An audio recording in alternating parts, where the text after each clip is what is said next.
So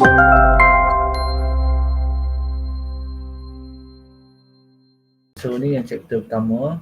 So ni asas lah berkenaan dengan apa yang awak nak belajar semasa ni. So actually awak kalau awak tengok title pun awak dah tahu electricity dan juga energy supply.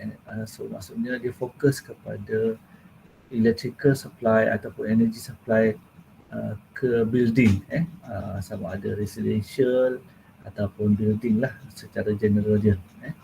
So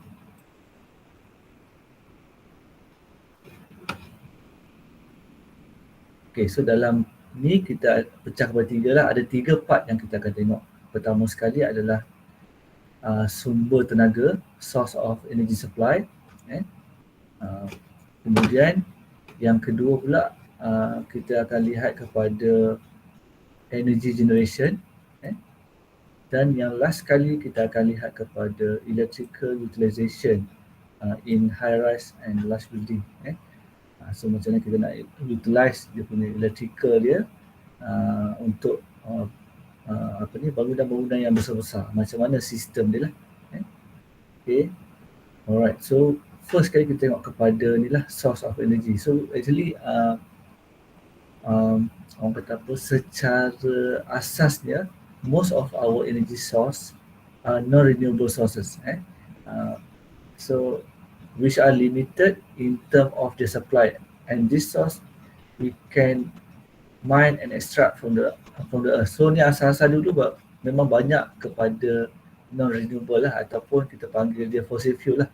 Macam awak lah, awak kereta kenderaan awak kebanyakannya menggunakan apa? Fossil fuel guna petrol, guna petrol, dan ada guna diesel, apa lagi yang coal, so tu semua adalah fossil fuel lah. So those source we call fossil fuel energy. So most of it form over thousands of years from the buried remain of ancient sea plant.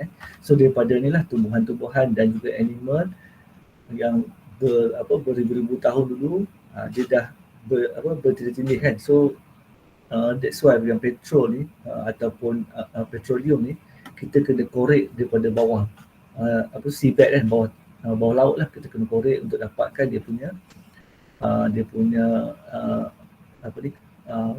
kita panggil dia crude, minyak mentah lah, Okay. So nuclear pula on the other hand produce from uranium, juga non-renewable. So dia tak renewable sebab source dia saya habis kan, source di mana atom dia akan split melalui proses kita panggil dia nuclear fission lah, ataupun fusion.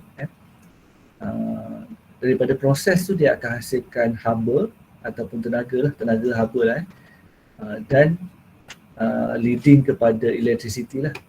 So konsep dia semua daripada haba dia hasilkan elektrik. So kita punya sistem yang menghasilkan elektrik ni, sebab tujuan awak belajar ni sebenarnya awak nak tahu awak sekarang ni awak guna semua peralatan, semua guna tenaga elektrik kan. Betul tak? Awak punya handphone pun dapat tenaga daripada elektrik kan. Awak nak charge handphone, awak punya laptop awak, lampu awak, aircon, so semua guna tenaga elektrik. So daripada mana datang kan, macam mana kita hasilkan dia. So yang dalam subjek ni lah yang awak akan tengok lah kan. Okay. So ni sumber tenaga untuk electrical. So ada dua lah, kita boleh bahagi kepada dua. So yang pertama kita boleh panggil dia sebagai conventional ataupun primary sources. Ni kira fossil fuel lah. Dulu memang utama dia memang kita guna yang conventional ni, primary, yang primary sources ni. Kemudian yang kedua, yang ini yang 10-20 tahun kebelakangan ni memang sangat rancak. Semua dah pergi kepada renewable punya implementation lah. Semua research, orang kata apa, dia punya cost kalau dulu kalau awak lihat, kalau awak baca kos untuk hasilkan tenaga elektrik, contoh daripada solar lah, beratus-ratus kali ganda daripada nak hasilkan tenaga elektrik daripada primary sources macam ni lah, macam coal. Kebanyakan kat Malaysia ni kita guna coal dan juga gas lah. Coal ni kita panggil dia arang batu kan dalam bahasa Melayu dia. So dekat Malaysia masih banyak fokus dekat conventional punya ataupun fossil fuel lah. Tapi kita pun dah bergerak ke arah renewable. So renewable macam hydropower, geothermal, kita ada solar power, tidal ni ombak, tenaga ombak. So biasanya digunakan uh, movement of ombak tu, tenaga ombak tu untuk gerakkan dia punya mesin dia untuk discharge. So dia hasilkan tenaga elektrik. Dan kita ada wind power, tenaga daripada angin. Ni yang biasa awak selalu jumpa lah, wind turbine kan. Kat Malaysia masalahnya tak ada. Sebab apa? Kat Malaysia ni angin tak kuat, so jadi tak ada. Tapi kalau awak pergi ke luar negara macam belah-belah Europe, awak pergi ke dekat United Kingdom, awak boleh jumpa banyak sangat wind turbine, sama ada dekat kawasan tanah besar dia ataupun dekat pesisir pantai. Awak boleh lihat. Dan kita ada biomass. Biomass ni daripada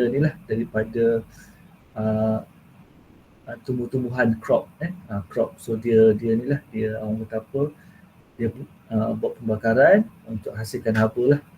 So ada dua. So ni awak kena ingat. Sumber tenaga elektrik kita boleh guna dua lah, sama ada fossil fuel ataupun primary source, yang konvensional punya. Yang kedua adalah renewable. So renewable ni source yang tak akan habis. So yang kita boleh recreate balik lah. Kalau biasa yang fossil fuel ni kita tak boleh create dah. Kalau dah habis, memang tak boleh jadikan balik. Dah tak boleh wujudkan balik dah. So that's why banyak kita sekarang dah move ke arah renewable kan. Kereta pun dah tukar kepada ke arah elektrik. Kalau even kat UTSM pun, kalau main kampus awak boleh lihat dah penuh solar panel dekat atas bangunan-bangunan kan. Sepanjang ni lah dekat dekat main campus kan. Okay, so kita pun dah gerak. So sekarang ni kos untuk hasilkan tenaga elektrik menggunakan tenaga yang renewable punya lah, dah menghampiri lah kos yang konvensional punya. So tapi masih mahal lagi. Cuma kita dah makin lama makin turun. So lagi banyak penggunaan, lagi banyak dia punya penghasil implementation untuk renewable ni, kos untuk kita implement teknologi tu makin kurang lah. So sekarang ni kita dah ke arah itulah. So tak lama lagi pun saya silap TNB pun akan guna sebanyak mungkin untuk renewable lah. Dia punya especially solar lah. Okay. So ni contoh arang batu, dia fossil fuel extracted from the ground lah. So yang ini yang banyak. Kalau dekat Malaysia saya rasa sejak dari dulu lagi kita banyak guna yang ni lah. So biasanya yang coal ni dia akan crush kan, dia akan hancurkan jadi debu. Kemudian daripada debu tu dia tembak ke dalam kebuk kita panggil dia relau lah untuk pembakaran. So pembakaran, so bila coal tu ditembak, nanti dia api tu dia akan panas kan, dia akan panaskan liquid lah, air lah biasanya. Air tu dia akan hasilkan steam.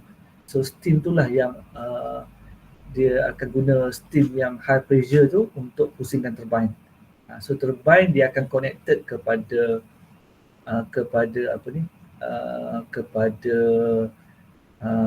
generator.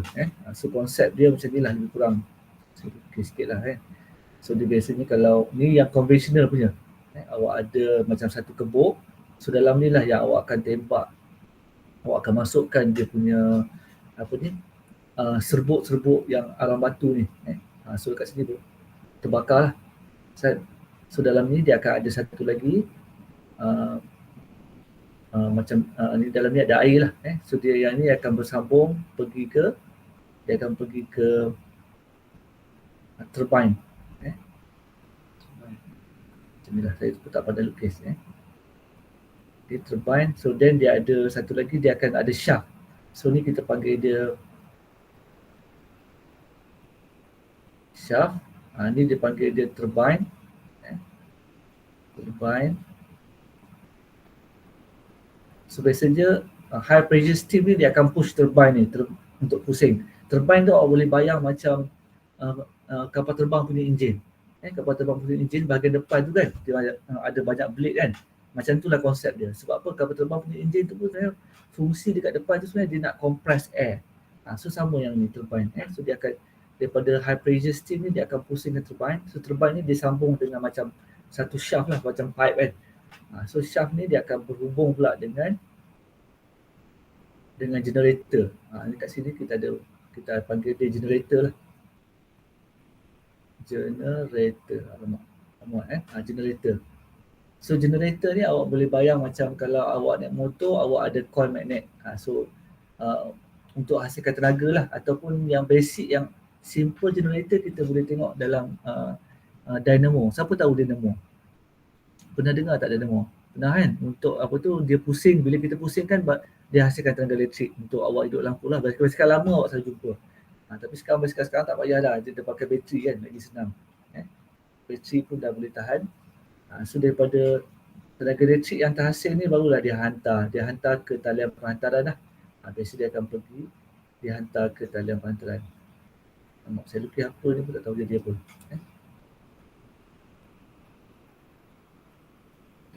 So konsep dia macam itulah. So biasanya dalam electrical, asas dia memang daripada haba. So dia nak hasilkan haba. So daripada haba tu dia akan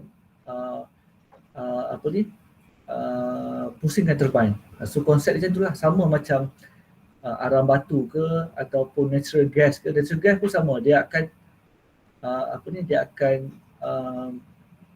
gunakan gas tu untuk pemanasan. Dia pemanasan tu dia akan panaskan air untuk hasilkan steam, high pressure steam, dan high pressure steam tu akan pusingkan turbine lah, dan seterusnya hasilkan tenaga elektrik. Nuclear power pun actually konsep dia sama. So actually dalam elektrik ni dia guna asas yang sama. Sebab macam kereta awak juga, kereta awak tu pun kalau awak tengok kita panggil dia alternator. So actually dia asas dia generator lah. So alternator tu sebenarnya dipusingkan oleh enjin kan. So that's why kereta awak dapat tenaga elektrik daripada alternator tu. Once kereta dia hidup lah. Kalau kereta tak hidup lagi, dia guna daripada bateri. Dan bateri kalau awak sentiasa guna tu, kalau alternator rosak, dia akan guna daripada bateri. So bateri tu sekejap je tahan. So that's why awak kena ada alternator lah untuk generate tenaga elektrik. So untuk nuklear dia pun sama. Dia guna proses reaction nuclear fission ni untuk producekan haba. So haba ni dia hasilkan tenaga elektrik lah. Okay, so ni contoh yang fossil fuel lah. Okay, dan kita ada yang renewable. So ini kita tengok yang renewable. Yang ini hydropower ni actually yang antara yang tenaga elektrik yang dah lama wujud lah. Sebelum solar dikomersialkan, sebelum wind turbine dikomersialkan, hydro ni dah lama orang guna untuk ni lah, untuk hasilkan tenaga. Selain daripada tenaga elektrik, dia orang guna untuk apa? Untuk proses dia orang punya crop. Sebab apa? Tenaga daripada air tu bergerak, dia boleh pusingkan. Sama juga macam ni angin pun sama.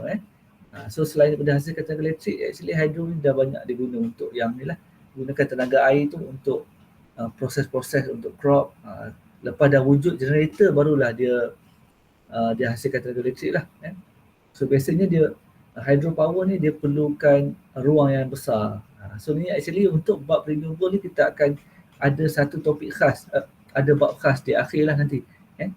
So yang ini saya akan cerita secara asas lah. Okay, dan kita ada geothermal. So ni haba yang keluar daripada perut bumi lah. So geothermal power ni is electricity generated by utilizing a naturally occurring geological heat source. So inilah haba yang wujud daripada perut bumi lah. Okay. Dan kita ada solar. Ni solar yang paling glamour lah. Siapa yang tak tahu, saya tak tahulah kan. Mungkin duduk dalam gua lah. Biasanya semua orang akan tahu benda ni. Even budak kecil pun dah tahu kan. Solar power, dia describe a number of method of harnessing energy from the light of sun. So dia tenaga yang dia ambil daripada solar lah. Dia berlaku chemical reaction dalam ni lah. Okay. Dan kita ada wind power. Wind power pula, ni biasa kalau awak boleh jumpa. Kalau awak pergi ke luar negara, awak boleh jumpa banyak. Kalau belah-belah Europe lah especially. Sebab apa? Sekat sana dia cuaca sejuk kan. So dia pergerakan angin tu besar. Sebab sifat angin ni biasanya dia akan, kalau contohlah awak ada haba sejuk, haba panas. So biasanya yang sejuk ni tenaga dia akan cepat-cepat pergi tempat panas, betul tak? Dia nak release haba, kan, betul tak? Dia nak release dia punya tenaga sejuk tu untuk ni lah, untuk nak capai orang panggil apa, nak samakan suhu, kan. That's why kalau dekat luar negara tu banyak pergerakan tu lah, awak boleh, angin dia sangat kuat, kan. Kalau dekat Malaysia ni susah, so that's why kita tak susah nak jumpa lah wind turbine. Okay, so next kita ada biomass. Ni daripada crops lah biasanya. Untuk sama juga kita gunakan ni untuk pembakaran lah. Kita bakar dia untuk dapatkan haba, untuk panaskan air, untuk then dia akan create dia punya high pressure steam. So konsep dia macam itulah, then dia pusingkan dia punya turbine lah. Okay. Then kita tengok kepada ni lah, dia punya pecahan-pecahan. Ni data dah agak lama lah, 2011. So sekarang ni saya rasa dah lagi renewable lagi besar lah actually. Hydro pun kita dah bertambah. So actually kalau awak tengok portion kat sini, majority lah, 90% adalah daripada orang panggil fossil fuel, daripada conventional punya tenaga. Yang ini tenaga yang kita gunakan untuk generate electricity kat Malaysia. Tengok ni, gas hampir 40%, coal arang batu pun 40%. So ni adalah orang panggil apa, bahan asas yang digunakan dekat power plant. Power plant nak hasilkan tenaga elektrik, dia guna ni lah. So ni dia punya pecahan-pecahan dia. Then okay, ni dia punya future trend lah. So kalau sekarang ni kalau kita lihat, makin lama trend untuk yang konvensional punya macam coal, oil dan juga gas dah mula menurun. Dia punya source dia lah, dia punya sumber dia lah, sumber jadi, kan. Sebab satu dunia sekarang dah korek orang kata apa, dia punya bahan-bahan pembakaran ni. So sekarang kita dah mula fokus, that's why university dah mula fokus untuk research ke arah yang renewable. Dia fokus ke arah ni lah. Okay, then kita tengok kepada energy generation. So tu dah habis dah berkenaan dengan sumber tenaga lah. Okay, ada soalan tak dekat ni? Tuan tanya, sir. Okay. Kalau biofuel tu tergolong dengan golongan apa, sir? Biofuel dia kira renewable. Sebab dia kan biofuel tu awak ambil daripada contohlah minyak sawit, kan, boleh, kan? Betul tak? Okay, so minyak sawit tu boleh tanam balik. Pokok kelapa sawit tu boleh tanam, kan? So dia kira macam renewable lah. So cuma kalau kita kat sekarang ni biofuel tengah hot, kan, tengah panas, kan. Sebab apa? Dekat Jerman nak haramkan, betul tak? Banyak belah-belah Europe lah, dia orang tak suka kita punya minyak sawit kita. Betul. Sebab dia bukannya isu masalah pencemaran, tapi isu competition. Sebab dia orang dah ada produk sendiri, kan. So of course lah dia orang tak nak benarkan kita punya produk kita dari Indonesia lah. Indonesia pun banyak hasilkan kelapa sawit, Malaysia pun banyak. So compete lah. Tapi kalau dari segi kategori, actually yang untuk biofuel ni memang dia renewable lah. Sebab crops tu kita boleh hasilkan balik, kita boleh tanam dan dia sentiasa ada, kan. Okay, menjawab? Okay, terima kasih, sir. Okay, sama. Okay, ada soalan lagi tak?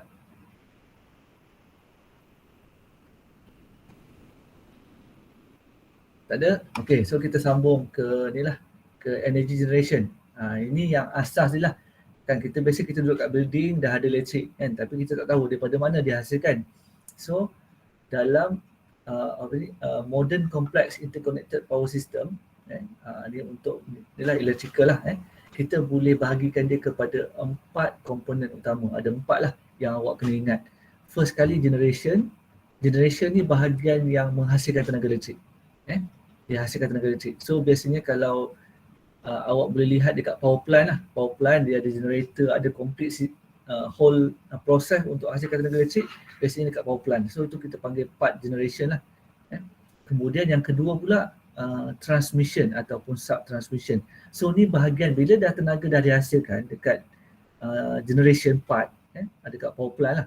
Tenaga elektrik tu awak mestilah nak kena hantar kepada customer, betul tak? So kita hantar melalui transmission. So biasanya kalau kat highway awak kereta awak boleh nampak ada tiang elektrik banyak, kan, yang tinggi-tinggi, kan, ada transmission. Tu kita panggil dia transmission line. dia hantar tenaga elektrik kepada pengguna lah. Biasanya daripada power plant, bahagian generation ni dia akan hantar menggunakan transmission line. Inilah bahagian transmission lah, nak pergi kepada setiap bandar-bandar. Dalam bandar tu lah baru dia pergi kepada distribution. So distribution je macam dia nak agih lah. Dia akan pengagihan lah, bahagian pengagihan. Dia akan bagi-bagikan pergi ke daerah ni dia pecah-pecahkan. Dan barulah sampai kepada kita lah kat rumah. So load ni kita panggil dia load ni beban kan dalam bahasa Melayu kan. So beban ni adalah pengguna lah sebenarnya. Kita yang consume tenaga elektrik tu. Okay. So ada 4 bahagian lah, generation, transmission, distribution dan load. Generation untuk hasilkan tenaga elektrik, transmission ni dihantar transmission talian penghantaran. Kemudian distribution dia pengagihan, dia agih-agihkan, dan last kali adalah load, pengguna lah. Okay, so dalam generator, generation ni, kita ada generator lah, main component dia. Actually ada banyak lagi macam-macam component dalam tu, tapi yang utama dia adalah generator. So biasanya dia akan guna 3-phase AC synchronous generator lah, ataupun kita panggil dia alternator. Ni kalau sebut alternator, kalau awak yang suka kereta ni dah tahu lah kan. Orang kata apa, dia punya antara part utama dalam kereta adalah alternator. Alternator rosak, kereta awak sadai lah, kejap je berjalan. Sebab dia lah yang provide tenaga elektrik untuk kenderaan awak. So biasanya untuk generator ni dia ada 2 rotating field. Dia pusing lah. Satu rotor. Rotor ni bahagian rotate lah, yang bahagian yang berpusing. Kemudian dia ada stator. Stator ni bahagian yang fix. So macam kipas awak perasan kan, kipas satu bahagian dalam yang berpusing, tu kita panggil dia rotor. Bahagian luar tu kita panggil dia stator, fix. Dia fix. So tu dia punya dan setiap tu ada dia ada winding dia untuk menghasilkan tenaga, dia punya medan magnet lah. Okay. So biasanya generator punya saiz antara 50 megawatt hingga 1500 megawatt. So awak boleh bayang kalau dekat rumah kita biasanya satu hari kita guna dalam 5 kilowatt lah tenaga elektrik everyday, 5 kilowatt. So ni kalau 50 megawatt ni awak boleh bagikan lah untuk berapa rumah sebenarnya. So actually kat Malaysia ni sangat banyak power plant. Dan biasanya satu power plant tu dia bukannya ada satu generator. Dia ada mungkin ada 3 ke 4 generator. So dia punya total generation dia besar lah. Okay. Kemudian dekat generation plant juga dia ada, dia panggil mechanical power ataupun prime mover lah. Ni dia panggil, dia guna turbine. So dekat depan dia awak ada generator, dan dekat tengah-tengah awak ada macam shaft lah, awak ada shaft. Dia ada apa ni, panggil steam turbine, dia ada turbine lah. So turbine tu yang pusingkan generator tu untuk hasilkan tenaga elektrik. Dan biasanya untuk dia punya rotation dia punya RPM speed dia untuk turbine ni biasanya high speed. Tetapi kalau untuk yang apa tu, dia ada 2 jenis ni, steam dengan gas turbine. Biasanya dia punya speed dia tinggi lah, 1800 ke 3600 RPM. Kemudian kita ada juga hydraulic turbine, dia low speed lah, low speed. Tapi generator biasanya dia follow kepada turbine punya speed lah. Okay, so ni contoh dia punya orang panggil generator lah. Generator punya, so awak ada rotor yang bahagian pusing bahagian dalam ni, dan bahagian luar ni stator. Stator tu static lah, dia tak bergerak, tapi dia ada winding lah, medan magnet. Okay. Dan kita ada pula dia, kita selepas tenaga elektrik dihasilkan daripada generator, kita akan guna transformer pula. So transformer ni tujuannya apa? Dia untuk step up. Ni bukan transformer yang boleh tukar-tukar bentuk dia jadi kereta tu, tak. Dia ni transformer, dia convert tenaga lah. Maksudnya awak nak increase. Sebab biasanya bila kita nak hantar tenaga daripada power plant pergi ke pergi ke bahagian transmission lah, bahagian transmission, kita kena naikkan voltage dia, kena tinggikan voltage dia. Kenapa tu?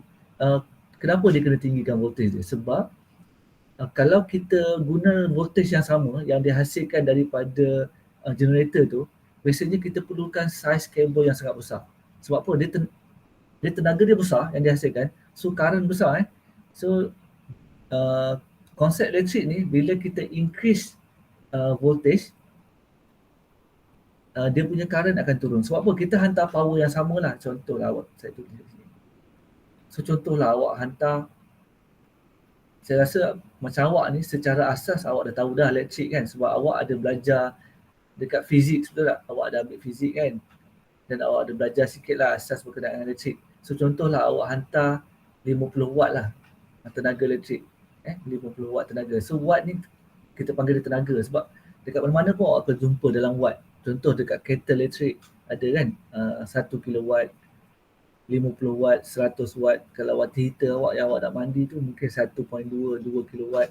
So tenaga tu dia fix yang dia hantar. Yang generator yang hasilkan tenaga tu dia akan hasilkan, contoh dia hantar dia hasilkan dia hasilkan 50 watt. Contohlah dia hasilkan 50 watt. Dia hasilkan 50 watt. Contoh asalnya dia hasil dia punya voltage dia 5 volt. Jadi kalau dalam elektrik, power sama dengan voltage darab current. Ini saya kena cerita sikit sebab awak nanti awak akan menghadap benda ni juga sebenarnya. Power sama dengan voltage darab current. So that's why kalau contoh dia punya voltage yang dihasilkan 5 volt, so current dia berapa ni? 5 kali berapa dapat 50? 10. Betul, 10 ampere 10 ampere. Ini kalau 50 watt, tapi kalau biasanya kalau untuk yang generation ni, kalau awak tengok kat sini 50 megawatt. Mega sangat besar. Dan biasanya voltage dia mungkin dalam 5.5 kV lah, kilovolt. So biasanya current yang dihasilkan adalah sangat-sangat besar dalam kilo ampere lah. Kilo ampere. So kalau dia nak hantar pergi ke customer guna transmission line, kabel yang diperlukan adalah sangat-sangat besar. Dan biasanya bila current tinggi, kabel besar dan jauh, akan berlaku kehilangan lah, makin kurang. Current yang sampai kat customer tu makin kurang. So apa yang sistem sekarang buat, dia increase voltage. So bila increase voltage, current akan turun lah. So dia hantar current yang sikit, tapi power sama dia hantar. So macam mana dia buat?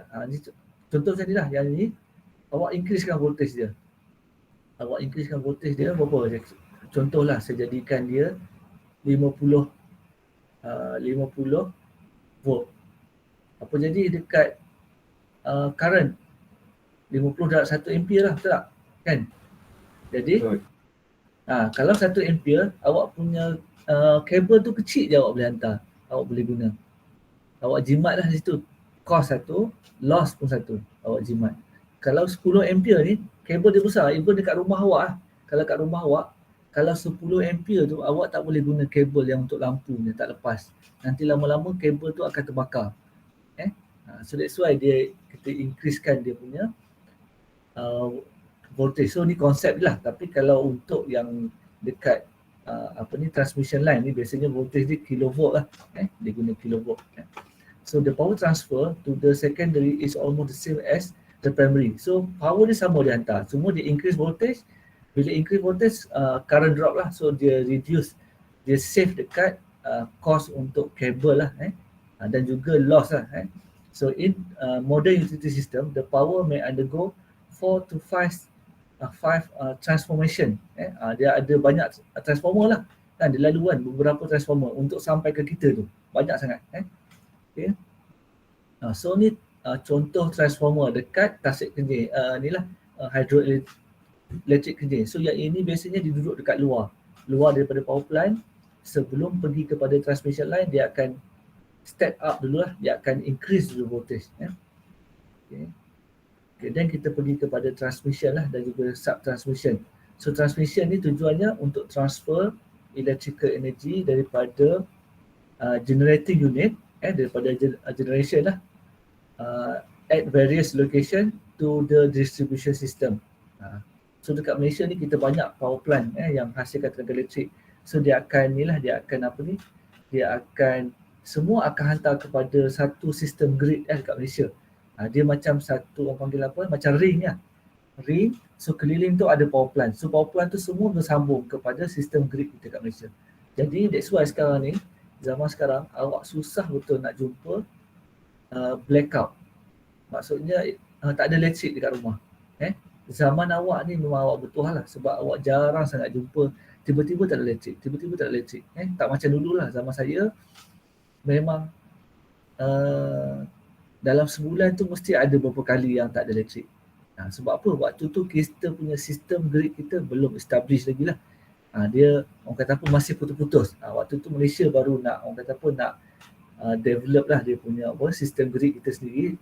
Kita panggil dia grid national lah. Kalau awak search kat internet, grid national. So dia sistem grid tu dia keliling satu Malaysia. Nanti saya akan tunjuk. So dekat Malaysia ni kita ada untuk transmission line, kita ada beberapa standard lah. Kita sama ada 66 kV punya transmission line, 132, kemudian 275 kV. Ni kilo maknanya 275,000 lah volt dan juga 500 kV. So sangat tinggi lah kalau banding dengan awak punya voltage dekat rumah berapa? 230 je kan volt. Ni line to line voltage. Kemudian substation pula dia connect the high voltage substation through step down transformer kepada bahagian distribution lah, bahagian yang untuk pengagihan. Okay. So ni contoh step down transformer lah. Dia biasanya kalau dekat kawasan-kawasan lapang awak akan nampak satu macam orang kata apa, daripada transmission line awak nampak dia pergi ke bahagian macam ni kan. So biasanya kat situ dia step down lah, sebab biasanya yang masuk ke dalam bandar awak tak akan nampak kabel tu dekat atas. Betul tak? Awak tak nampak pun tiang elektrik, jarang lah. Yang awak jumpa tiang elektrik ni biasa dekat mana? Dekat kawasan-kawasan kampung. Dan kawasan-kawasan yang dalam kampung baru awak nampak tiang elektrik. Tapi kalau kawasan bandar awak susah nak jumpa. Sebab apa? Kebanyakan sistem elektrik sekarang, kalau kat Malaysia pun, kita banyak fokus dekat bawah tanah, underground. So biasanya lepas dia step down ni, dia akan pergi bawah tanah. So dia lay kabel bawah tanah, masuk. Kalau kat KL pun awak dah tak jumpa, susah nak jumpa dah. Hanya kawasan kampung je. Itu pun kawasan kampung sebab tak ada choice kan. Sebab dia tak well develop lagi. So dia masih guna tiang elektrik lah untuk hantar daripada rumah ke rumah. Tapi kalau di sini, kalau kawasan-kawasan bandar biasanya kebanyakannya bawah tanah. Antara building-building besar semua memang lalu bawah. Sebab apa? Dekat atas tak boleh. Nanti awak nak bangunkan kawasan tu tak boleh kan, terganggu. Dan kita ada distribution punya part lah. Distribution ni bahagian pengagihan, dia nak agih-agihkan kepada customer. So bahagian ni yang banyak lah daripada customer kita banyak kan. Customer-customer yang gunakan tenaga elektrik banyak. Big factory, kilang-kilang besar yang guna high tenaga yang besar-besar. Kemudian shopping complex, public building, kemudian shop lot, shopping complex semua lah. Kemudian institution, kemudian yang paling kecil kita lah actually, rumah-rumah kan, rumah-rumah residential, yang tu kita yang paling guna tenaga paling sikit. So biasanya kalau blackout satu Malaysia, biasanya kita lah customer yang rumah-rumah ni lah yang paling lambat dapat. Biasanya kilang-kilang dapat dulu. Sebab apa? Dia orang customer yang bayar, yang orang kata apa, yang guna elektrik yang berjuta-juta. So dia orang lagi ni lah. Biasanya TNB punya, dia punya orang kata apa, standard supply dia ada ni lah. Dia berbeza sikit lah antara commercial punya user dengan kita punya ni lah, yang public punya ni lah, customer. So distribution system are both overhead and underground. So dia ada dua lah. Bila pengagihan ni dia sama ada atas atau bawah, underground, bawah tanah lah. Tapi kita dah mostly kita ke arah underground. Overhead ni dah kurang lah. Okay. So load ni kita bagi tiga, industrial, commercial dan juga residential lah. So biasanya dia bergantung kepada orang panggil apa type of load lah. So ni dia punya untuk ni lah, untuk user. Ni contoh power station dekat Malaysia. So kebanyakannya secara majoritinya adalah daripada TMB lah. So awak boleh tengok ni kecil kan, nampak. Kita ada Sungai Perak, kita ada Kenyir. So kalau awak tengok simbol-simbol dia ada sama ada thermal ataupun hydro. Hydro yang segitiga tu lah. So kebanyakannya hydro ni kawasan-kawasan bukit lah. Kita ada Parker, kita ada Cameron punya power supply, power plant, kita ada Pasir Gudang, Melaka. Ini yang lama tau, yang sekarang ni lagi banyak. So kita banyak fokus kepada thermal. So thermal ni actually termasuk ni lah yang coal, gas, petrol, diesel. So yang itu adalah thermal lah. Sebab apa? Kenapa dia panggil thermal? Sebab dia gunakan bahan bakar tu untuk panaskan air, untuk tukarkan air tu kepada high pressure steam. So that's why panggil thermal lah. Okay. Dan kita ada ni lah major generation station in Semenanjung. So ini dia punya ni lah, ada pelbagai lah. So ni tak apa, saya secara general lah untuk awak tahulah. So kebanyakannya tertumpu kepada bahagian pantai barat. Bahagian pantai barat. Dan kebanyakannya power plant ni dia tak duduk berdekatan dengan pendapatan. Awak tak jumpa pun. Sebab apa? Dia macam kilang lah, bising kan. Noisy lah bila generator tu berpusing, beroperasi, memang dia noisy. So dia memang duduk dekat kawasan-kawasan yang jauh daripada penempatan lah. Okay. Dan kalau awak tengok yang hydro pula, dia berada di kawasan-kawasan berbukit lah. Okay, so ni yang term-term ni kita tengok dia ada gas turbine. So gas turbine ni maksudnya dia guna turbine dia jenis gas lah, ataupun steam turbine, combined cycle dan sebagainya. So ni secara asas lah. Kemudian ni yang bahagian Sabah.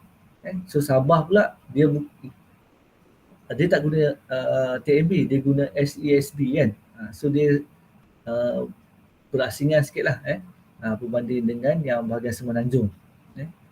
Kemudian yang bahagian Sarawak pun sama. Sarawak pun ada dia punya orang kata apa, syarikat sendiri yang menguruskan bekalan elektrik lah.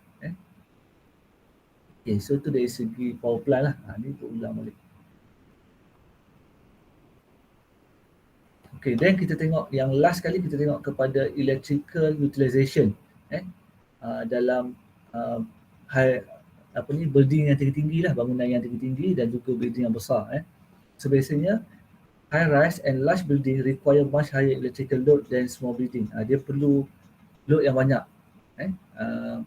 Therefore electrical equipment must be larger and more robust. So biasanya dia kena ada sistem sendiri. Macam rumah kita just daripada masuk daripada depan daripada meter tu terus pergi DP dah cukup kan. Tapi kalau dekat building bangunan besar-besar, dia kena ada sistem dia sendiri. Dia kena ada dia punya meter, kemudian kena ada transformer sendiri, dan dia perlu ada dia kena ada switch gear ni untuk switch lah, on dan off. Kemudian dia perlu ada transformer lagi untuk nak transfer sampailah ke atas. So ini contoh sistem yang 120 volt lah, tapi konsep dia sama juga untuk yang 230. Okay. So biasanya large building owner will also purchase electricity at high voltage. So kalau kita bandingkan kita, biasanya kita dapat elektrik dalam bentuk voltage dia apa? 230.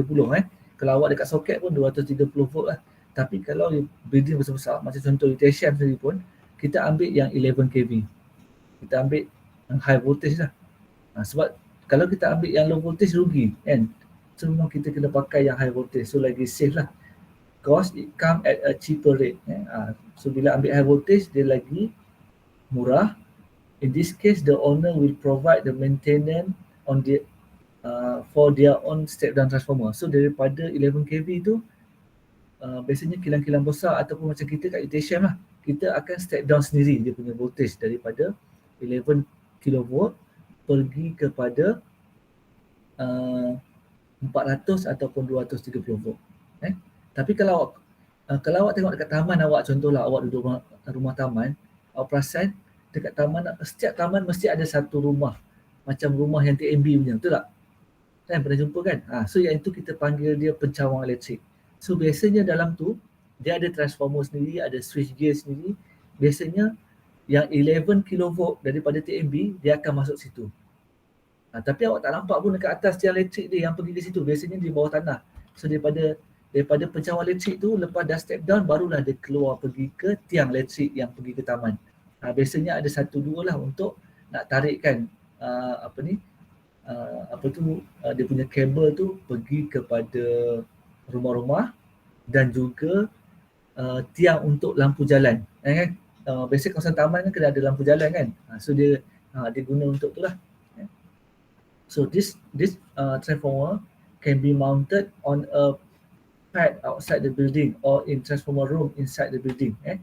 So biasanya the electricity is then transmitted to the switch gear. So daripada transformer dia dah step down, dia pergi ke switch gear lah untuk pecah-pecahkan. So biasanya dalam bangunan besar-besar, nanti kalau awak dah masuk kampus saya akan tunjuk lah. Kita ada macam substation untuk untuk yang control awak punya electrical circuit awak. So the role of switchgear is to distribute electricity safely dan juga efficiently lah to the various electrical closet throughout the building. So building biasanya bukannya sikit kan, banyak kan, so dia akan pecah-pecahkan lah. So the equipment has numerous safety feature including a circuit breaker which allow power to be disrupted downstream. So maknanya dia tak akan ganggu lah kalau ada macam fault ke apa ke, dia tak akan ganggu kepada supply. Biasanya dia akan ganggu ke bawah je. So dia automatic dia akan cut lah. So biasanya untuk yang large building biasanya dia ada safety feature macam tu. Macam kita kat rumah tak ada. Biasanya kita kat rumah kalau guna alat elektrik yang problem, automatic dia tutup terus semua kan. Dekat DB awak tu dia akan terus dia akan trip terus. Habis terus elektrik awak. Tapi kalau dekat building tak, dia ada bahagian-bahagian. So dia akan cut dekat situ je, dia tak akan ganggu tempat lain lah. Tapi biasanya untuk yang sistem tu biasanya yang owner building lah yang kena kena set up sendirilah. Okay. So it should be noted that the very large building or building with complex electrical system may have multiple transformer. So banyak transformer dia. So tujuannya nak ni lah, dia nak nak step down daripada 3 phase ke single phase, dia banyak ni lah. So the electricity will leave the switch gear and travel along the primary feeder or bus. So the bus or feeder ni is a heavy gauge conductor that is capable of carrying high amperage current throughout the building safely and efficiently. So dia nak transfer ni lah, dia switch gear ni biasanya tujuannya untuk kita nak asing-asing kan, kita nak off sini, nak pindah dia macam switch lah. Okay, so ni contoh dia, dia punya electrical closet dia, ataupun kita panggil substation jugalah. So yang ini biasanya dalam ni lah yang ada macam-macam, macam kat rumah awak biasanya, kalau rumah kita panggil DB lah, distribution board kan, dekat depan. Bila awak masuk rumah je, awak akan nampak terus ada DB box. DB box ada main switch, yang trip semua kat situ lah. Tapi untuk building, dia bentuk dia lagi besar. Tapi konsep dia sama sebenarnya. Konsep dia sama. Okay, so ni dia punya ni lah, dari segi penggunaan tenaga lah biasanya dekat building. So kalau tengok, banyak guna apa? Untuk cooling dengan refrigeration dan juga equipment, dia punya kadar penggunaan dia paling besar lah. Kalau hot water tu sikit, ventilation tak besar tenaga dia. Kalau heating pun tak besar. So ni dalam kilowatt lah, dalam kilowatt hour. So ni contoh lah. Okay, so tu kita habis